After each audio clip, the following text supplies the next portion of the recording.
좋은 아침입니다. 열왕기하 1장 1절에서 8절 말씀입니다. 1절 아합이 죽은 후에 모압이 이스라엘을 배반하였더라. 2절 아시아가 사마리아에 있는 그의 다락 난간에서 떨어져 병들매 사자를 보내어 그들에게 이르되 가서 에그론의 신 바알세붑에게 이 병이 낫겠나 물어보라 하니라. 자, 악한 왕 아합이 북이스라엘의 아합이 죽었습니다. 그리고 그의 아들 아시아가 왕으로 서 있을 때의 일이 기록되어 있습니다. 아합이 죽자 30년 동안 이스라엘의 복속하에 있던 모압이 반기를 들고 일어나게 되었다, 이렇게 이야기합니다. 북이스라엘이 약해졌기 때문이죠. 그런데 설상가상으로 왕이 이제 이 문제를 풀어야 되는데요. 아시아 왕이 왕궁의 다락에서 떨어져 크게 다치는 일이 또 발생하게 되었다는 것입니다. 진짜 설상가상이고 또 내후외환이 있는 상황이라고 할 수 있습니다. 이 때문에 지금 이제 모압이 반역을 일으켜도 속수무책으로 있을 수밖에 없는 상황이었는데요. 근데 이런 상황이 왜 생겼는지를 우리가 읽었던 내용은 좀 잘 보여주고 있습니다.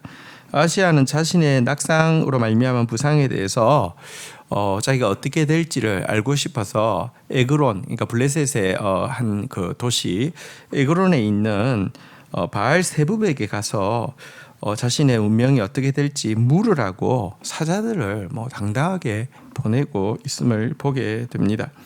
이것은 이와 같은 내후 외환이 사실 아왕 때부터 축적되어 온 그 우상 숭배의 극심한 우상 숭배의 결과임을 우리로 짐작하게 해줍니다. 왜냐하고 하면 성경에 보면요, 하나님의 말씀을 버리고 우상을 섬기는 자에게는 정말 그 한순간에 이렇게 파멸이 임하고 내후외환이 겹칠 것이라고 경고하고 있기 때문에 그렇습니다.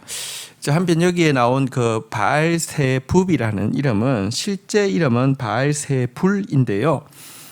성경에서 하나님이 이제 그를 부르는 이름으로 바알세붑이라고 바꾸어서 부르고 있는데요.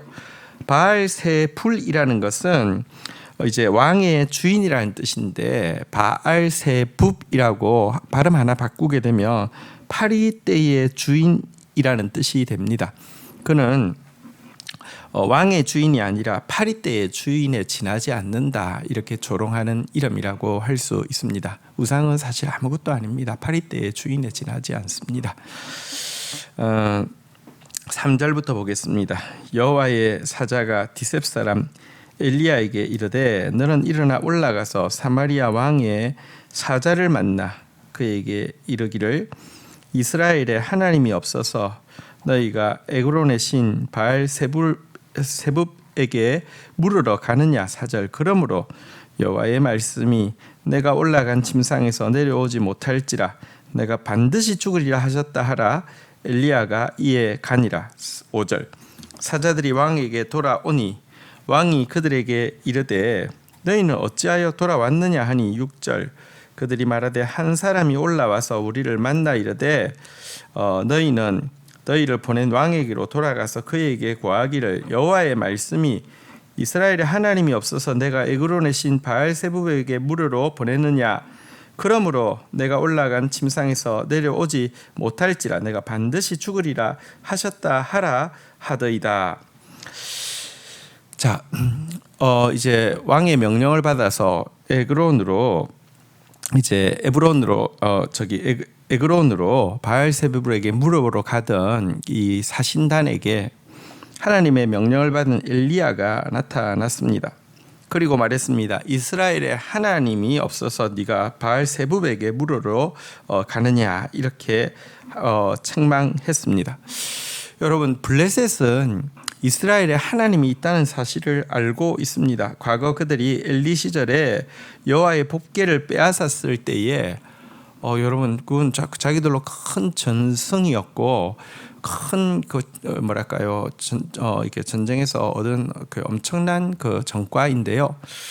돌려보낼 수밖에 없었습니다. 왜냐하고 하면 이 언약궤가 들어가니까 모든 그 우상들이 무너지고 막 전염병이 돌고 이거는 이스라엘 하나님이 계시구나 알게 되었습니다. 그 이후에도 여러분 삼손 같은 일을 통하여서 블레셋의 사람들이 떼죽음을 당한 일도 있고요. 이 이제 그 경기장을 이렇게 무너뜨려 가지고 떼죽음을 당한 일도 있고요. 다윗 시제 때에 결국은 다윗을 통하여서 블레셋이 완전히 또 괴멸되는 그런 일들도 있었습니다. 그들이 이 일을 할 수 있었던 것은 이스라엘의 하나님이 계시기 때문이었다는 것을 그들이 알고 있습니다. 하지만 마치 이스라엘의 하나님이 계시지 않은 것처럼 이 문제를 묻기 위해서 파리떼의 주인에게 지금 사신들을 보내고 있는 것 얼마나 부끄러운 일입니까? 엘리야는 이어서 선언했습니다. 네가 올라간 침상에서 내려오지 못할지라 네가 반드시 죽으리라. 자, 이 말을 듣고 사신들이 돌아온 것입니다. 자, 7절부터 볼까요? 왕이 그들에게 이르되 올라와서 너희를 만나 이 말을 너희에게 한 사람이 어떤 사람이 있더냐? 8절 그들이 그에게 대답하되 그는 틀이 많은 사람인데 허리에 가죽띠를 띠었나이다 하니 왕이 이르되 그는 디셉 사람 엘리야로다. 자, 그런데 이제 이 아시아 왕이 누가 그런 이야기했냐고 인상차기를 이야기하라 이렇게 이야기하자 신하들이 이야기를 하니까요 단번에 엘리야인 줄 알았습니다.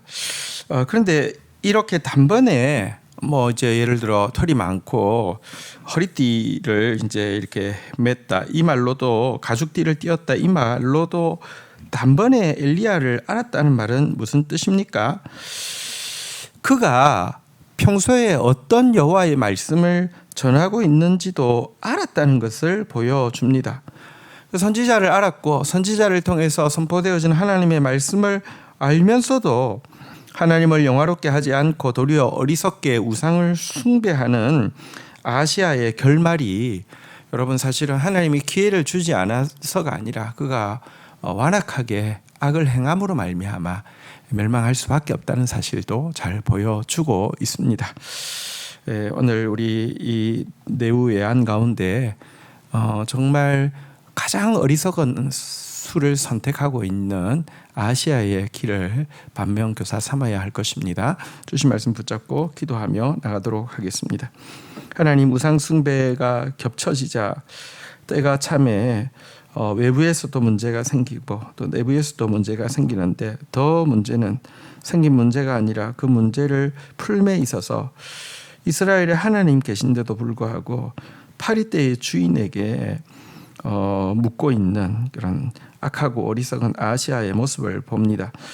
선지자의 무서운 경고의 말씀 앞에서 돌이키기는커녕 선지자가 누군지 확인하고는 그를 죽이려고 하고 있는 또 이 아시아의 모습에서 악이 가득 차면은 기회를 준다 하더라도 돌이킬 수조차 없음도 깨닫게 됩니다.